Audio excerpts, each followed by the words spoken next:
A pocos días de celebrarse el Día del Periodista, la prensa denunció la existencia de una fachada del ejército que estaría realizando presuntamente interceptaciones ilegales o chuzadas a los negociadores de La Habana, reviviendo así el fantasma de lo que ha sido el más grande atentado a la libertad de expresión, las chuzadas del DAS durante el gobierno Uribe.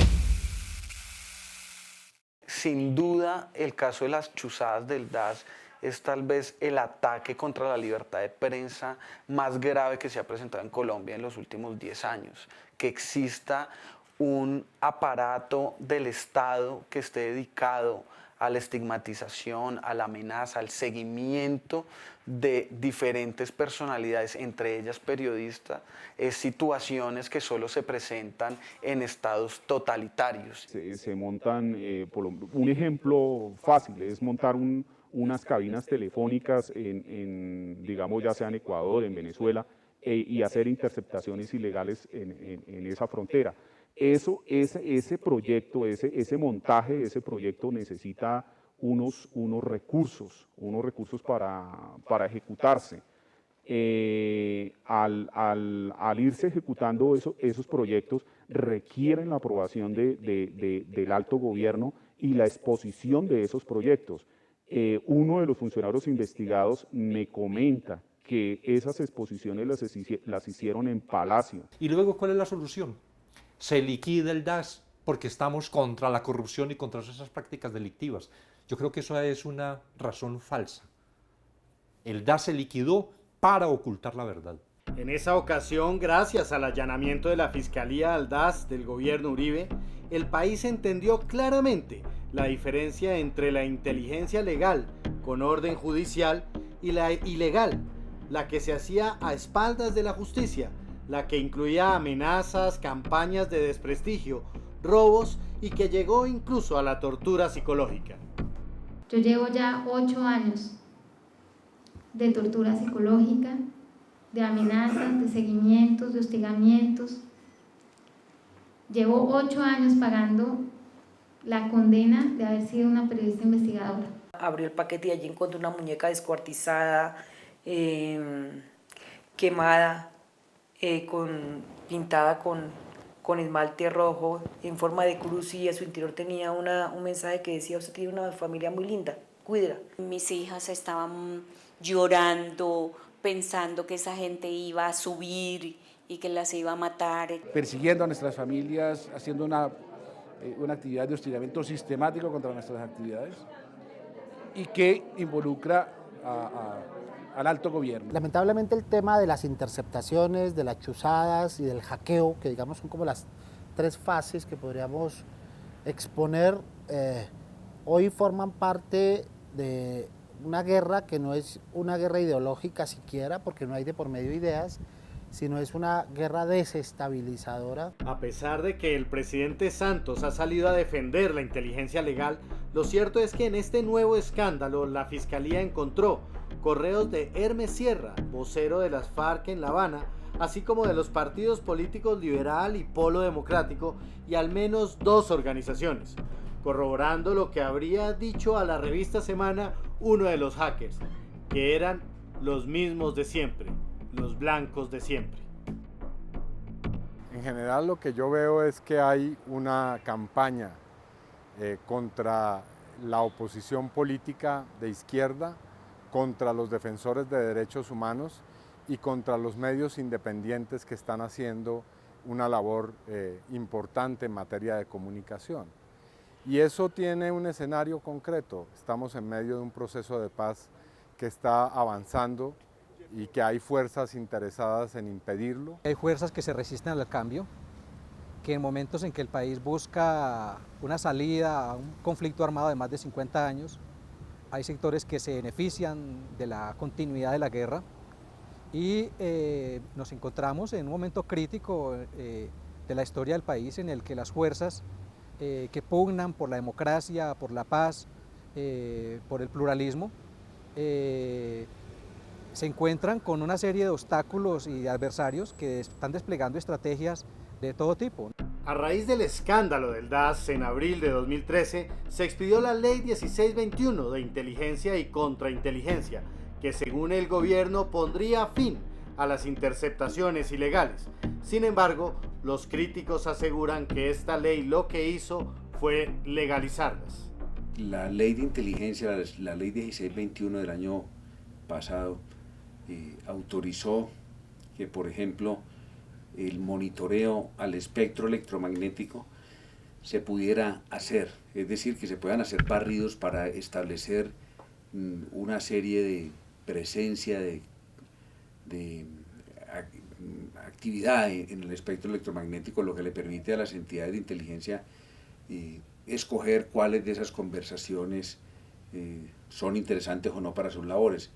La Corte Constitucional, sin embargo, en la sentencia C-540 del 2012, dijo que esa actividad de monitoreo, cuando implique que están haciéndole vigilancia a alguien en particular, requiere orden judicial. De manera que la esencia de esto, para que una democracia funcione, es que no se puede oír las conversaciones de nadie sin que haya el control, la garantía política de un juez de la República de que es él quien está autorizando eso, porque de lo contrario eso se presta a abusos. La ley de inteligencia efectivamente fue un fracaso y que debe ser derogada, y que el Congreso debe replantearse una nueva ley de inteligencia que garantice no solamente que toda la inteligencia esté bajo el control del gobierno, que esté también bajo la autorización de las entidades judiciales, sino que sea también una inteligencia que por ningún motivo vulnere los derechos fundamentales ni la privacidad de los ciudadanos.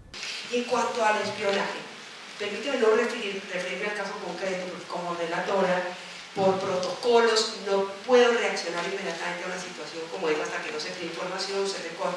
Lo que sí te puedo decir es que nosotros estuvimos detrás del caso del DAS durante mucho tiempo, que es lamentable la prescripción que se produjo y que está denunciando la AFLIP en el caso del espionaje y la campaña de persecución y de estigmatización a periodistas por funcionarios del Departamento Administrativo de Seguridad. Y que es muy importante que en este caso se investigue si eso es lo que está pasando. Pero lo que no puede pasar es que se replique la situación detrás, que entre otras cosas estaban todas las pruebas y el Estado no falló, y si hay prescripción ahí hay una responsabilidad del Estado clarísima. Estas nuevas chuzadas, interceptaciones que se presentan en Colombia, lo que deja ver es como una tradición. Somos un país que tradicionalmente está violentando la libertad de expresión, que no ha logrado proteger el derecho que tenemos los periodistas de realizar nuestro trabajo. Eso es lo que pasa en este momento con todos los periodistas, no solamente nacionales sino internacionales. Y no hay que verlo solamente desde el proceso que vive Colombia, del proceso de paz, sino que hay que entenderlo en general con todas las circunstancias. ¿Qué garantía tiene un periodista extranjero cuando viene a Colombia y es violentado en su privacidad personal y profesional? Primero, el derecho a su intimidad, el derecho a que a un periodista le conozcan sus fuentes, que ese es sagrado. Nada más ni nada menos ponen en riesgo su propia vida y la de sus fuentes. Si yo, por ejemplo, estoy haciendo una investigación sobre alguna organización criminal y alguien puede saber quién me está dando la información, por supuesto que ponen en riesgo mi vida y también la vida de quien me está dando la información. Y sobre todo que se coarta la libertad pública de poder opinar y expresarse libremente, porque cuando una persona opina o se expresa bajo la circunstancia de que alguien está enterado de todo lo que está recibiendo o está escribiendo, pues obviamente esa persona no se está expresando ni opinando libremente. La interceptación de comunicaciones privadas es solo un primer paso del cual se desprenden acciones posteriores, legales o ilegales, según la orden que se tenga o la organización que esté detrás de ellas. Por ejemplo, en el escándalo del DAS, las órdenes eran desprestigio, amenazas, intimidación. Por eso la pregunta siempre será, ¿para qué las chuzadas? Creo que lo que se busca es también impedir el derecho a la opinión, el derecho a la expresión, a la participación política, el derecho a movilizarse por el logro de la paz. O sea, son derechos que no atentan solamente contra los individuos contra los cuales se dirige, sino contra todas las organizaciones y movimientos que pugnan por hacer un cambio en el país, que pugnan por salir del estado de guerra y por buscarle vías negociadas a un conflicto que ya lleva más de 50 años y que ha generado millones de víctimas. De todo esto que está pasando, lo que uno se pone a pensar es quién filtró esa información, con qué intereses, en esta época, en este momento, cuando eso, digamos, era una información ya vieja, y lo que deja en el ambiente es malestar, intimidación, restricción, pereza electoral, para que ganen los de siempre, para que el voto de opinión no funcione, para que el voto ciudadano se restrinja o se retracte. Esta sensación de miedo sabemos que le sirve solo a ciertos sectores de la sociedad, ciertas extremas, que han fundamentado su proselitismo en el miedo. Generalmente esta utilización de tecnologías buscan no solamente intimidar, sino utilizar esa información con finalidades que llegan hasta el uso de la amenaza, la persecución, las agresiones y en algunos casos, como se ha visto, también el asesinato. Es decir, los impactos sobre el movimiento social, sobre los ONGs y las organizaciones de derechos humanos, de estas actividades que se hacen sin control del Estado, sin que el Estado implemente todos sus esfuerzos para meter en cintura a quienes están detrás de estas estrategias de saboteo, no solamente de la democracia, sino de las posibilidades de una paz estable en el país, terminan generando una situación de incertidumbre que lo que hace es plantearle a la sociedad que el reto de alcanzar la paz es mucho más difícil de lo que hasta ahora hemos venido pensando. Sin duda, la Internet se ha convertido en uno de los más importantes medios de comunicación a través de redes sociales, correos, chats y otros espacios de interactividad, abriendo grandes posibilidades a la libertad de expresión, pero también una gran variedad de abusos como chantajes, amenazas, descrédito, matoneo, etc. Es evidente que a través del desarrollo de la tecnología también se ha multiplicado el abuso por parte de organismos de inteligencia para poder acceder a información que no debe salir del marco privado. Por ejemplo, en lo que tiene que ver con el uso de los correos electrónicos, en acceder, por ejemplo, a las bases de las comunicaciones por el sistema chat, WhatsApp. Todas esas son formas de comunicación legítimas a las que obviamente para acceder una autoridad siempre requeriría orden judicial. El tema de las redes sociales y de lo que ha generado Internet en términos de información y de opinión es bastante atractivo para el derecho de libre expresión. Entonces encontramos que la gente puede informar de primera mano lo que está pasando, está exigiendo realmente sobre qué quiere ser informado, que eso es muy positivo, ¿cierto? Es la pluralidad de voces, es la diversidad de posturas, pero por otro lado tenemos como las normas que deberían manejarse en las redes. Los límites de la libertad de expresión en las redes sociales son los mismos límites que regulan las relaciones humanas. El mismo respeto tete a tete, cara a cara, frente a frente, que debemos y procuramos tener, debe darse en las redes sociales, pero por alguna extraña razón cuando la gente habla de las redes sociales parece que perdiera ese faro y antecediera el insulto, la grosería, la patanería, y ahí hay una alteración de la expresión en su sentido más esencial y de otras libertades y de otros derechos. El derecho de libre expresión no se considera como propio de todos los ciudadanos y eso es una grave equivocación. Las protestas sociales que hemos visto, muchas se generan por redes y todos esos ciudadanos en ese momento se convierten obviamente en voceros o están ejerciendo sencillamente su derecho de libre información, de libre opinión, y por eso también hay que respetarlos y defenderlos.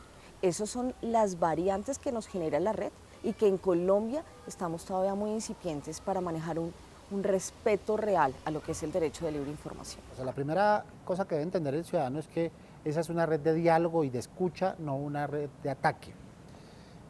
Algunas personalidades del país la han convertido en punta de lanza o en ariete para atacar todo el tiempo.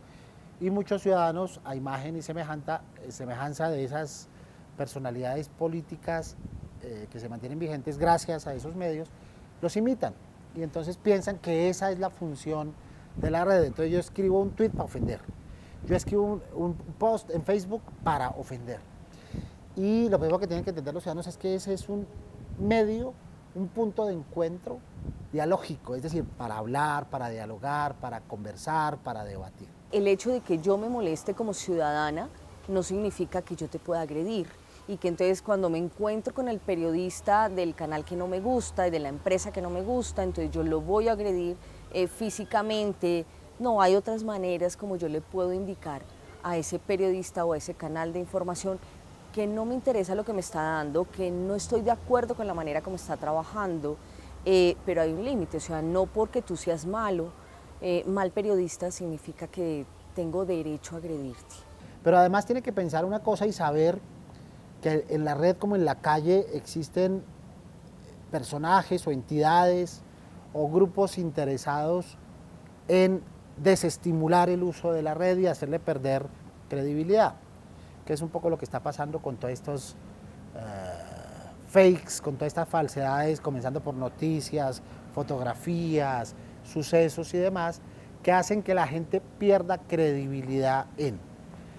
Ese estado también hace generar pesimismo, que la gente se eche para atrás, que no quiera participar, que quiere acabar un poco el ciberactivismo que se está produciendo en las redes sociales, de tal manera que no tenga ese ascendiente que paulatinamente está teniendo. Precisamente el pasado viernes el canal público de Bogotá, Canal Capital, y su gerente, el periodista Holman Morris, quien siendo director de este medio fue víctima de la persecución del DAS, denunció amenazas de muerte, sabotajes a la señal del canal, campañas de desprestigio en la web y hackeo de la página del canal, evidenciando que la libertad de prensa sigue amenazada.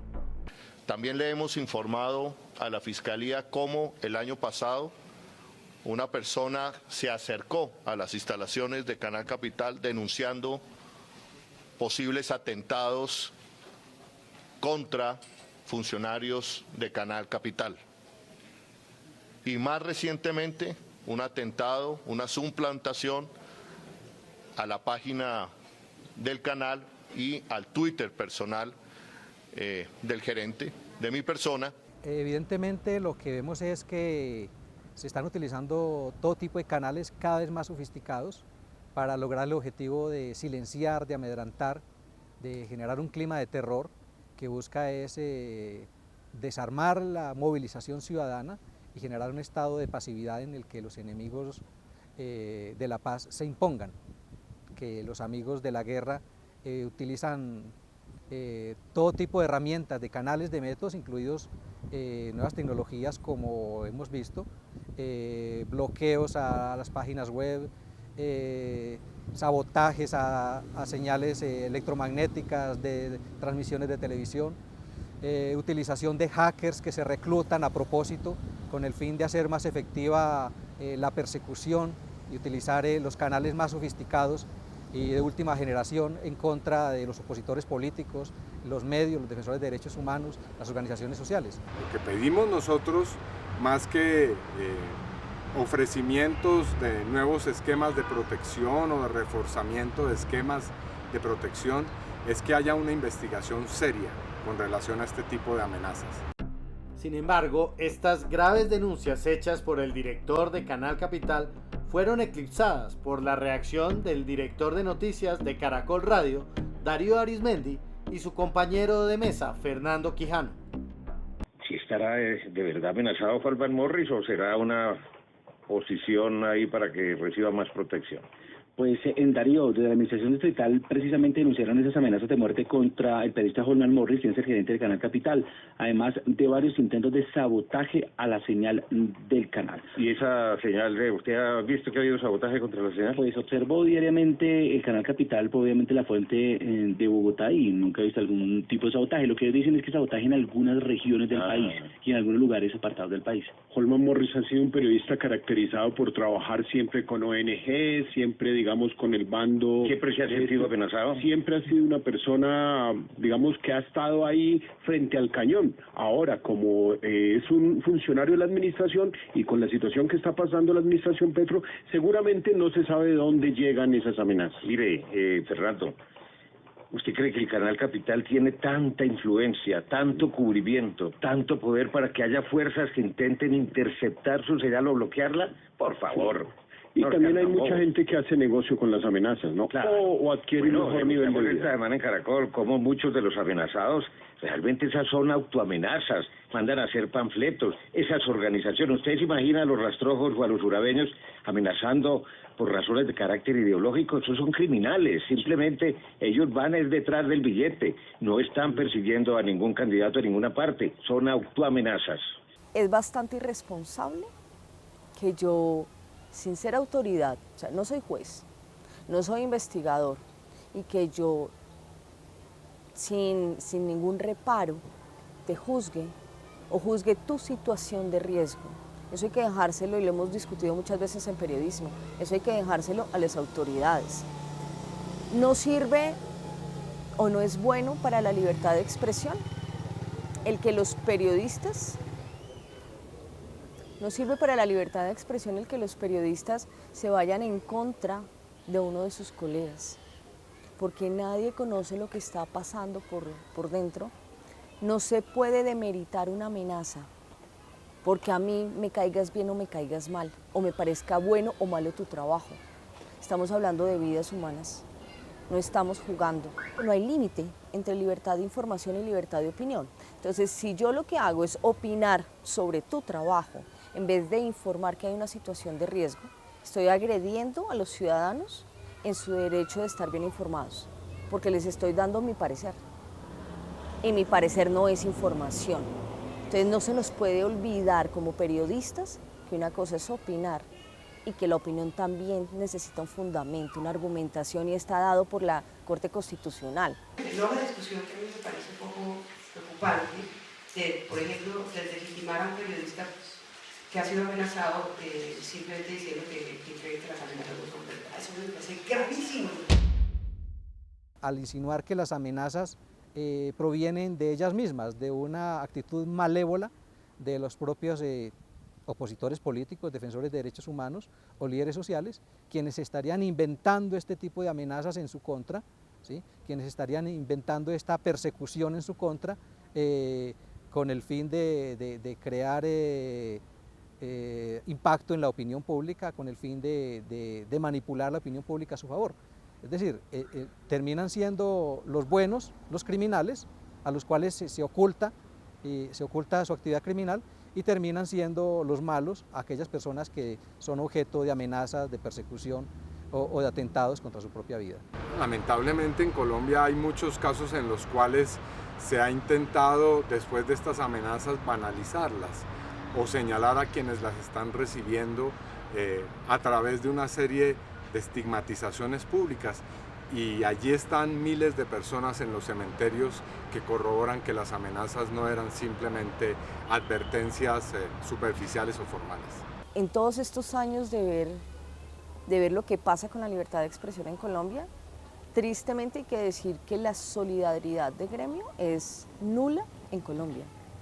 La mayoría de periodistas de región que son amenazados son estigmatizados por sus colegas, no les dan trabajo, les hacen el feo, hablan mal de ellos. Esa es la mayoría de nuestros periodistas, y es más por miedo. Realmente no es porque el colega crea eso. Acá tenemos casos críticos de periodistas que, por ejemplo, han sido en algún momento judicializados, se comprueba su inocencia, y según a ese baile funcionan los otros periodistas. Estas investigaciones, como la que acaba de recibir Semana, nuestro querido colega Ricardo Calderón fue víctima de amenazas y de atentados, de todos bien conocido. Por eso no le queda bien a nuestro gremio poner en duda las amenazas que llegan a nuestros colegas.